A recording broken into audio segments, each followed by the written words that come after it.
Hay gente que dice que las guerras van a ser por el agua.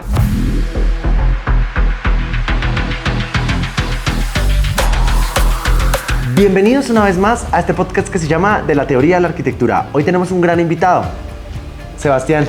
Bienvenido a este podcast. Hola Santi, muy agradecido, súper contento, te felicito por este lugar tan maravilloso. Sebastián es una persona que admiro un montón, es un arquitecto que ha roto con las metodologías convencionales y le ha apostado a la naturaleza.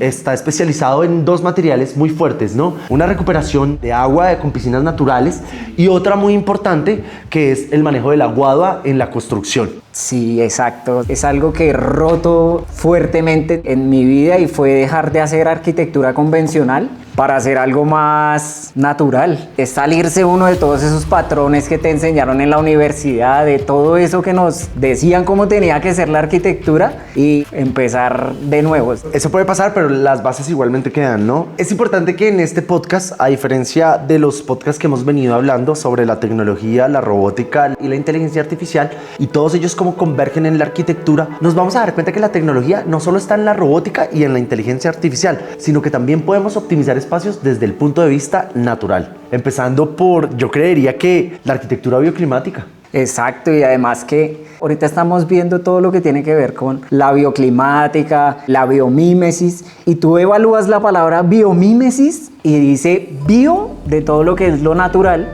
y mímesis viene de lo que es imitar. O sea, queremos imitar a la naturaleza. Cuando yo te digo que yo me transformé de todo esto, de pasar otra vez a lo natural, eso que pretende hacer la biomímesis, ¿sí? Volver cuando lo que fuimos primero fue naturaleza, ¿sí me entiende? Yo estaba en una controversia porque soy de las personas que siente que la biomímesis debería ser el código da Vinci del arquitecto. La naturaleza nos ha demostrado por millones de años. O sea, nosotros somos seres humanos que llevamos desde el eslabón perdido nuestro 125.000 millones de años y la Tierra tiene 4.000 millones de años. Y aprenderle a esa madre tierra, al universo, a los astros, la numerología, que es un lenguaje que nos encontramos bellísimo, nos puede llegar a revelar ciertas cosas muy importantes. ¿Cómo podemos llegar a una armonía natural?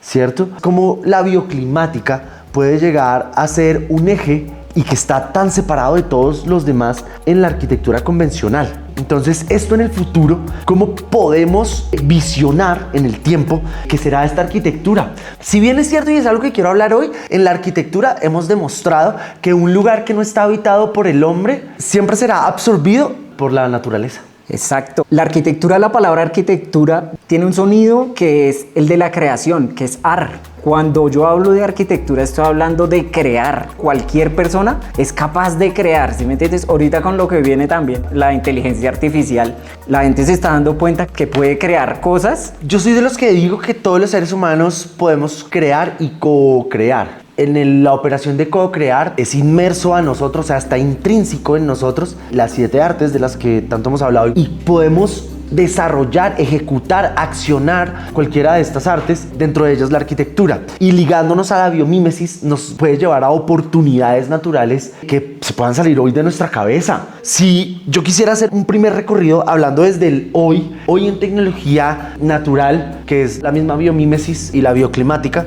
¿cómo podemos darle ese uso en la arquitectura cotidiana? En la arquitectura cotidiana, la bioclimática, bueno, yo lo que interpreto es de la bioclimática es cómo tú generas un proyecto en el que minimices tu impacto ambiental, el daño que quiere causar algunas construcciones por solo ver la estética, ¿sí?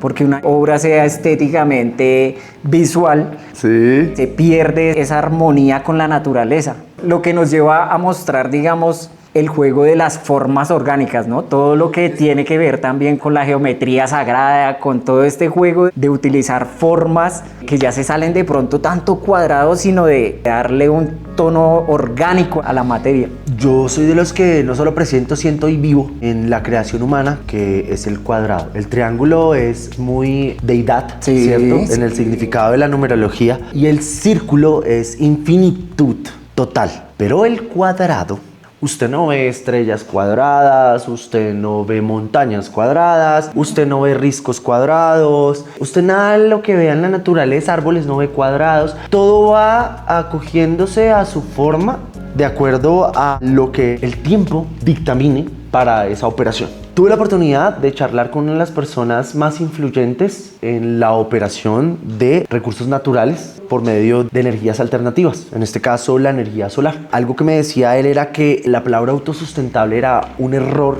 común en las personas porque no podemos hasta el sol de hoy poder tener algo autosustentable completamente. Es una utopía y nada que hacer, pero sí podemos llamarles a estos sistemas pasivos porque invitan a la quietud, a minimizar riesgos, a optimizar espacios. Y siento que esto puede ayudar muchísimo en el sueño de poder evolucionar. Nosotros podemos desarrollar operaciones a pequeña escala. Una de ellas es el agua. El agua creo que es uno de los recursos, si no es el más importante. ¿Cómo podremos imaginar un futuro en donde nuestro gasto es tan grande y la arquitectura cada día se quiere alejar un poco más en nuestra civilización de los recursos naturales? Bueno, acá el tema del agua, esto es un tema de temas, porque partimos de que el agua es el 70% del planeta, ¿sí? Tu cuerpo tiene el 70% de agua.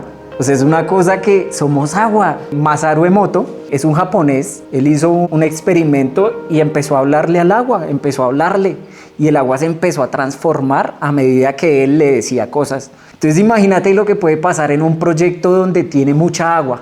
¿Dónde están las palabras? Yo siento que hacia el ámbito natural la arquitectura tiende por medio de la robótica y la tecnología y la inteligencia artificial y la optimización de espacios que tienden a ser domotizados en su mayor parte en esta época, es llegar a ese mismo punto, que vamos a volver a ese tiempo que la palabra es el todo. Acá sí le hablamos a un componente natural, pueda que esté vivo, pero no sabemos cómo comunicarnos porque también está hecho de oxígeno. ¿Por qué hablarle al agua es tan importante? Cuéntame una historia donde en verdad tenga que ver las palabras que usted me comentaba de que hablarle al agua hace la diferencia. Les voy a contar una historia que es la historia de historias. Resulta que yo tenía una obra en la que iba a construir una piscina de 120 metros cuadrados. Para que todas las personas sepan un poco y no se imaginen la piscina convencional, cuéntales un poco sobre las piscinas naturales. Listo, mira, las piscinas naturales son sistemas en los que el agua lo que hace es purificarse por medio de plantas. Por medio de vegetación se genera un oxígeno, se genera una purificación en las raíces y aprovechamos esta purificación para que el agua de una piscina se mantenga completamente purificada. Yo hago una pregunta, la base principal es el oxígeno. Tiene que haber oxígeno dentro del agua para que se pueda generar una purificación. Lo que le sucede básicamente a un acuario, cuando tú tienes un acuario de estos en casa, para que no se te dañe el agua, tienes que estarle moviendo el agua y estarle inyectando aire, que pues acá es donde viene el oxígeno. Ok, y lo haces por medio de una transición de plantas naturales que son capaces de oxigenar bombeo fuerte. Exacto, las plantas lo que pasa en sus raíces es ya se empiezan a generar oxígeno en muy pocas cantidades. Tú ya tienes una gran zona de raíces, pues ya tienes una gran capacidad de oxígeno para la piscina. Resulta que yo estaba construyendo la piscina y en un momento pues ya se había puesto geomembrana que es para impermeabilizarla y se empieza a llenar la piscina. Resulta que cuando la piscina se llena toma un tono verde, que es cuando el agua se estanca, cuando el agua queda completamente estancada.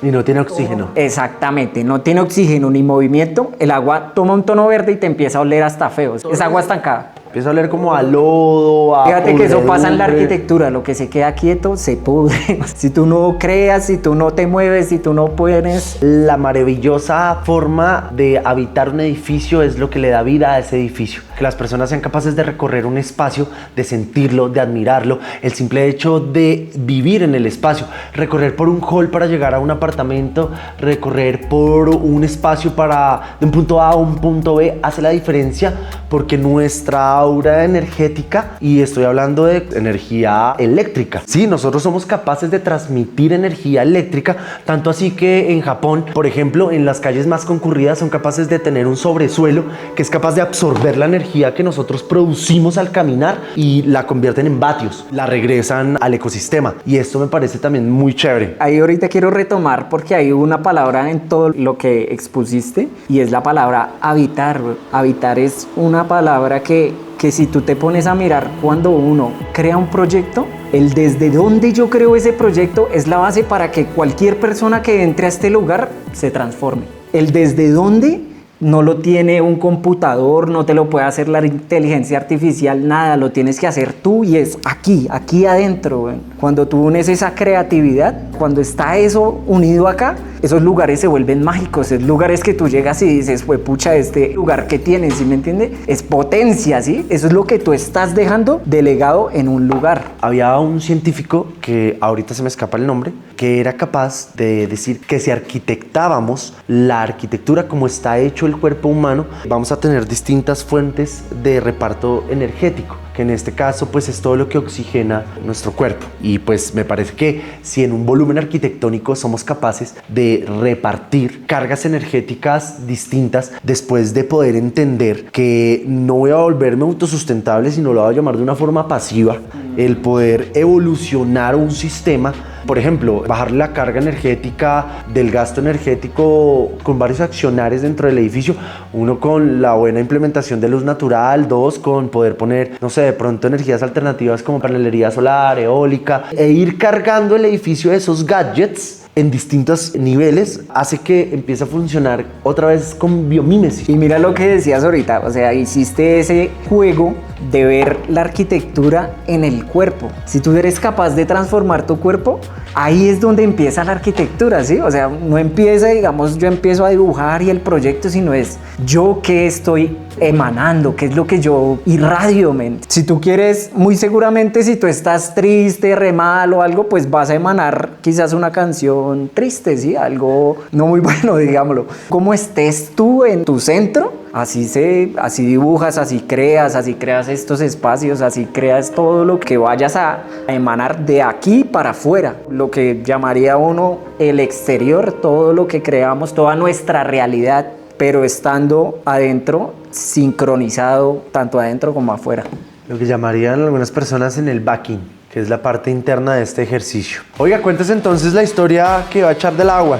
Sí, bueno, resulta que un día yo estaba haciendo un proyecto, una piscina natural de 120 metros cuadrados aproximadamente. Un día, ya cuando estábamos en pruebas del agua, el cliente me llama y me dice, Sebastián, no, men, se puso el agua verde, esto me asusta. Resulta que cuando el agua se pone verde, tenemos que aplicar un método que sería con cloro o algún químico para que el agua vuelva de un día para otro, otra vez, digamos, como tal, transparente. Yo ese día me fui y yo dije, no, ¿yo qué voy a hacer? Yo preocupado, no sabía qué hacer con esto. Y recordé que Masaru Emoto, que es un japonés que le habla al agua, la transforma. Yo dije, pues voy a hacer el ejercicio, voy a hablarle al agua. No pierdo nada diciéndole a esta berraca que reviva. Y fue una cuestión de hablarle al agua, de decirle cómo la quería ver, cómo la quería sintonizar, verla al otro día.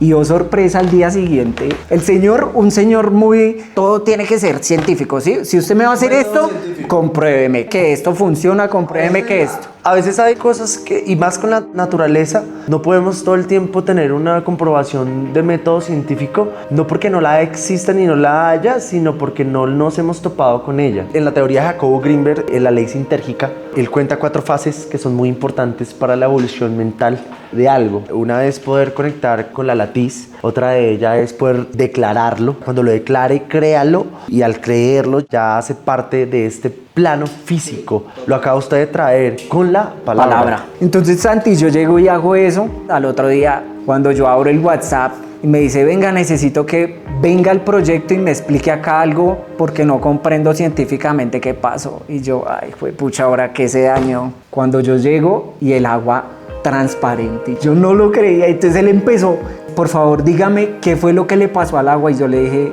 cuando usted crea las cosas, tiene que haber un desde dónde claro. Y cuando usted está claro en lo que quiere hacer, usted solo enfóquese en lo que desea y no le pregunte al universo el cómo, porque el universo es tan poderoso que hace cosas que no están en nuestro poder. Si esto pasó con el agua en un proyecto, que yo siempre he pedido, y la solución es que échele cloro y échele esto, científicamente, ¿yo qué le podía decir al hombre? Tan hermosa que es la naturaleza, ¿no? Tan resiliente que logra hacerlo. Esta purificación del agua, yo creo que es a lo que nosotros como especie debemos empezar a ponerle un poco de atención para el futuro. ¿Cómo no aprovechar entonces eso para seguir subsistiendo? Porque nuestra gasolina sí depende un poco del agua. ¿Cómo es la forma más fácil de purificar un espacio de agua? un pozo, un estanque, una piscina natural y que esté a la mano para nuestros oyentes? Bueno, la manera más fácil que sea naturalmente tú transformar el agua es, véanlo en sus casas, de pronto vayan a ver un florero.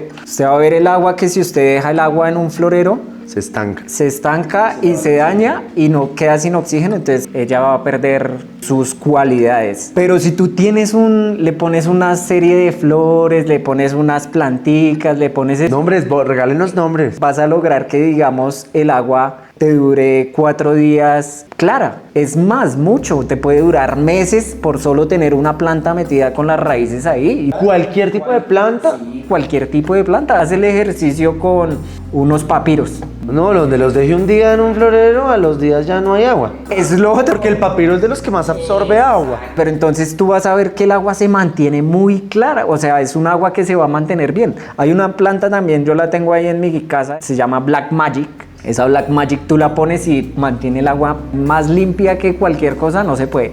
De pronto hay presencia de lo que son los zancudos porque el agua está quieta. Entonces esa es una de las preguntas que más me hacen, que cómo hace uno. El agua tiene que estar en movimiento. En recirculación. Sí, en movimiento. Y hace inyección de aire también. Exacto. ¿Qué pasa cuando tú inyectas aire abajo? Se genera un vacío dentro del agua.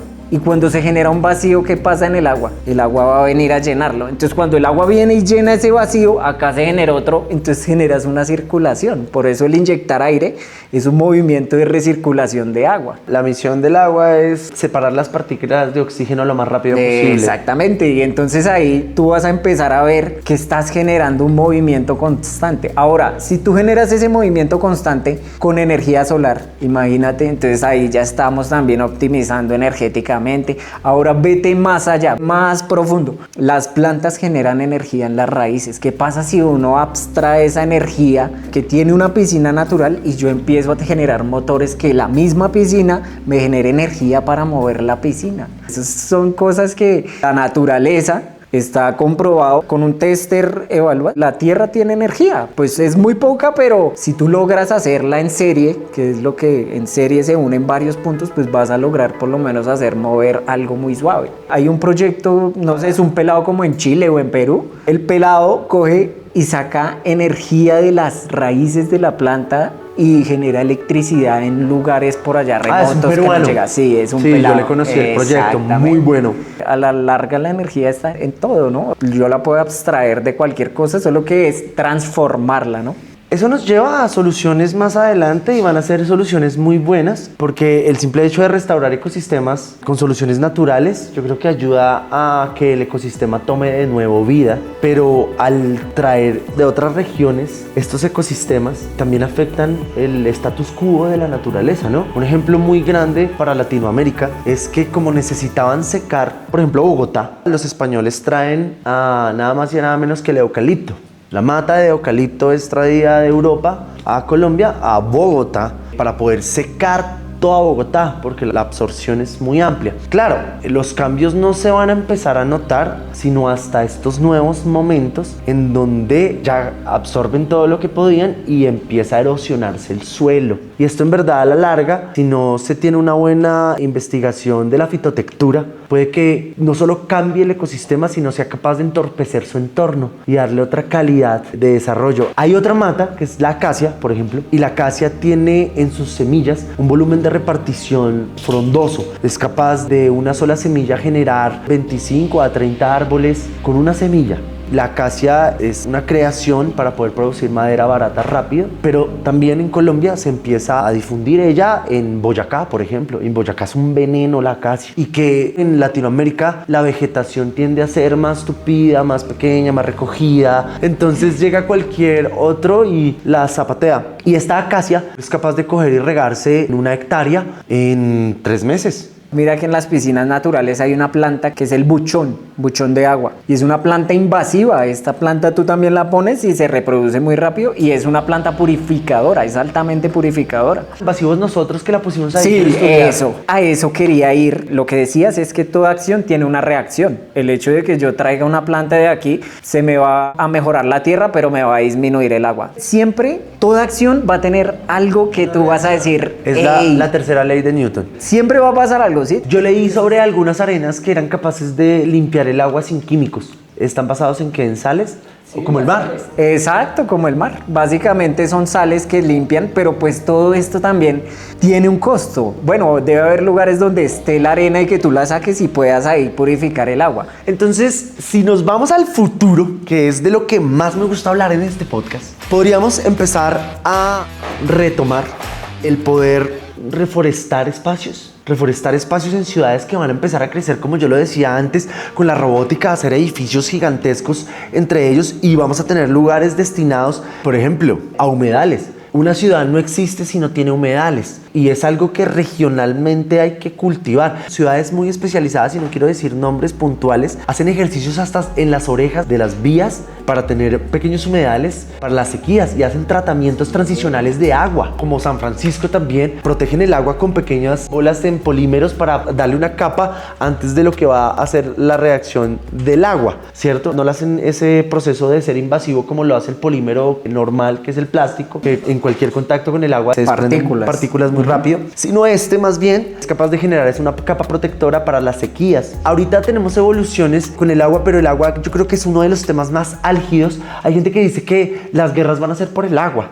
Si nosotros como humanidad somos capaces de proteger de verdad los humedales, de poder soñar las infraestructuras con estos cuerpos acuíferos y con este cuidado y protección de las distintas vegetaciones que sean capaces de generar anillos de protección, podríamos tener hasta de pronto un agua más calificada, distintos filtro de rocas que son capaces de permanecer con rocas y distintas sales y se vuelven aguas manantiales. Soñemos un rato. Yo siento que cada hogar va a tener su propio filtro de agua que sea capaz de tomar del ambiente el agua, transformarla para hacerla de nuestro uso diario. Lo que pasa es que yo estoy sintiendo que cada día estamos un poco más apretados en este planeta. El año pasado, en noviembre, cumplimos la pequeña cuota de 8.000 billones de habitantes en la Tierra. Para poder sostener hoy en día la vida de esos 8.000 billones de habitantes, es necesario dañar el 0.000,3% de agua anual, y eso que el 3% del agua que hay en el planeta Tierra es el agua potable. Pero hay una cosa, Santi, que yo digo, y un día yo me acosté pensando y yo dije, venga, espere, paremos. ¿Será que el agua se acaba? O sea, ¿cómo se puede acabar el agua? Porque mira que tú dices, listo, yo voy y la uso, entro al baño, el agua se va, baja por aquí por la tubería, baja por allí, se pasa la vía, llega al río, en el río se mete a la tierra, se purifica, se limpia y se filtra el agua. Así se filtra el agua en cualquier lugar del planeta. Si tú tuvieras una finca, tú lo que tienes es que pasar el agua por una serie de piedras, por una serie de gravas, por carbón activado, por esto, y ya la vas a limpiar. Eso es lo que hace la tierra, ¿sí? O sea, es un proceso muy sencillo que uno se pone a mirar empresas que han hecho y lo que están haciendo es un principio muy básico, ¿sí? Yo creo que lo dicen es por la magnitud del momento de lo que significa el agua. ¿Qué le pasó a Tesla? Tesla no podía decir, uy, fue pucha, la energía y todo este tema, porque imagínate, nos tiramos todas las empresas que hay en el mundo. Nos tiramos la manera en la que hoy están funcionando los paneles solares en el mundo. Esto llega en el mundo, y para las personas que no conocen cómo funciona de pronto esto, que es como un intercambio de energía, que es una de las maneras, ¿no? Está la manera de sustentar la energía que usted va a ocupar, y otra que es una normatividad que se encarga de devolver energía. Yo le regreso energía a la central energética. En esta condición, que es la más fácil porque no hay que albergar ningún tipo de pilas ni baterías, con los paneles que tomo la energía, estoy regresando un montón de energía todo el día. Pero esto hace que bajen los precios de comercialización energética a un punto en donde no se vuelve viable ni siquiera lo que hoy en día es la empresa de energía. ¿Sí me van a entender? Se vuelve autosostenible, no autosustentable, que no existe. Y por esa, entonces, le estaríamos dando un golpe a Thomas Edison, ¿no? Porque otra vez volvemos al principio de Tesla, y cuando digo Tesla, Nikola Tesla, ¿cierto? De poder independizar la energía vital, así como nosotros la tenemos, la energía eléctrica, de la misma manera, poder independizarla. Estamos volviendo a hace 200 años. Fíjate que lo que estás diciendo ahí hay una cosa tremenda. ¿Qué va a pasar con la arquitectura, güey? Que la arquitectura del futuro, casi que lo garantizo, va a venir a utilizar eso que había en un principio, ¿sí? Las cavernas. Primeras cavernas. Es jugar con la tierra, ¿sí? Es conectarse usted con la tierra, y donde usted va a generar sus propios alimentos. Va a haber supermercados que generan el mismo alimento también de pronto en el mismo lugar. Yo digo que así vengamos de otro planeta, somos naturales. No como la inteligencia artificial, que es artificial. Y nosotros yo creo que en el fondo no quisiéramos ser naturales, pero lo somos, pero tenemos conciencia y tenemos que aprender a amar a nuestra amiga, la naturaleza, que es simplemente la dermis del planeta Tierra. Hay un montón de teorías ahorita que hay vida inteligente en el fondo del mar y cosas por el estilo, ¿no? Y uno no sabe cómo llegar a pensar cómo ellos arquitectan por debajo del agua. Eso es lo que yo te hablaba en un principio de que es el habitar, ¿sí? O sea, tú puedes habitar un avión, puedes habitar un bote, puedes habitar un jacuzzi. ¿Cómo generas tú ese espacio? ¿Cómo habitas en el espacio? Cada lugar que hay en el mundo, ¿no? Vea que en medio de todo lo que yo estaba haciendo de construir y todo esto, yo dije, vea, yo tengo un sueño y es que yo quiero impactar a todo el mundo, ¿sí me entiendes? O sea, yo no quiero que esta vaina sea. Entonces yo en medio de encontrar todo eso, yo dije, pues pucha, el agua está en todo el mundo, ¿sí me entiende? Y yo dije, listo, yo puedo estar en todo el mundo, pero ¿cómo hago para estar en todo el mundo? Una de las maneras que usted lo puede hacer es enseñando, ¿sí me entiende? Un solo punto que rompa la historia. Exacto. Entonces, usted cuando enseña es cuando más se está transmitiendo, porque esto ya va de generación en generación, ¿sí me entiendes? A trascender ya como el espacio de enseñar a crear, ¿sí me entiendes? La verdadera alquimia, o sea, la alquimia tiene dos caminos, es la alquimia alquímica y la alquimia que cambia de parecer después del siglo XVIII, en donde se vuelve más mental. La alquimia. La única forma de haber pasado de generación en generación antes de que existiera los métodos de almacenamiento para los judíos era el midrash. El midrash era como traspasaban la historia de generación en generación. Me gusta mucho saber sobre la historia de las religiones. Es importante porque mucha arquitectura parte de ese punto. Parte de ahí, o sea, pues como tal no de las religiones, pero parte de esa espiritualidad de pronto. Pero si usted se fija, todo es parte de crear. Ahí es donde yo digo, usted va a generar